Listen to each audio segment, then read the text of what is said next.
नमस्कार, मैं doctor Sangeet Kumar Agarwal, head and neck surgeon sir Gangaram hospital. आज मैं आपको पैराथायरॉयड ग्लैंड के बारे में कुछ जानकारी दूंगा। पैराथायरॉयड ग्लैंड हर एक इंसान में थायरॉयड ग्लैंड के पास होती हैं, थायरॉयड ग्लैंड से चिपकी हुई होती हैं और ये 4 होती हैं। उनमें 4 ग्लैंड्स होती हैं। कभी कभी इनमें किसी भी एक ग्लैंड में ट्यूमर बन सकता है। इस ट्यूमर के बारे में मैं कुछ इम्पोर्टेंट बातें बताऊंगा। अक्सर करके ये ट्यूमर किसी को पता नहीं चलता, क्योंकि ये बाहर से कभी जो है विजिबल नहीं होता, इसीलिए इसके बारे में लोगों को पता नहीं चलता।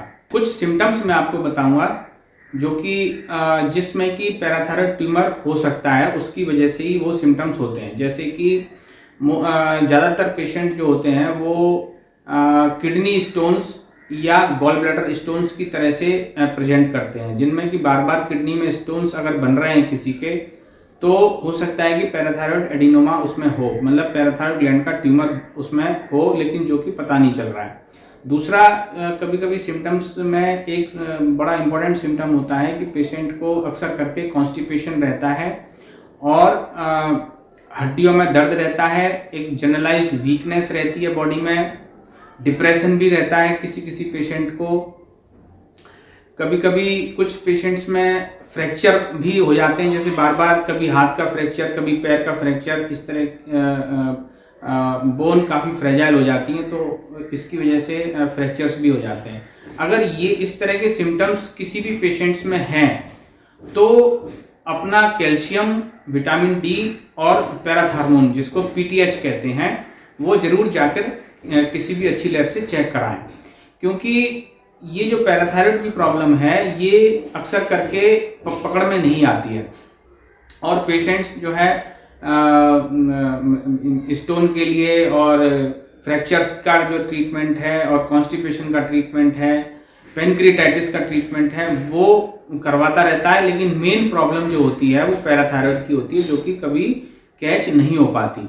इसलिए इस तरह की अगर किसी में प्रॉब्लम आ रही है, जैसे कि स्टोन्स बन रहे हैं, पेट में अक्सर करके बहुत तेज जो है दर्द हो रहा है, या कॉन्स्टिपेशन रह रहा है पेशेंट को, लगातार बोनी पेन्स हो रहे हैं, हड्डियों में दर्द हो रहा है, फ्रैक्चर्स हो रहे हैं बार बार, या पेशेंट डिप्रेशन में है काफ़ी समय से, तो एक बार अपना कैल्शियम, पीटीएच और विटामिन डी जाकर चेक कराएं अच्छी लैब से।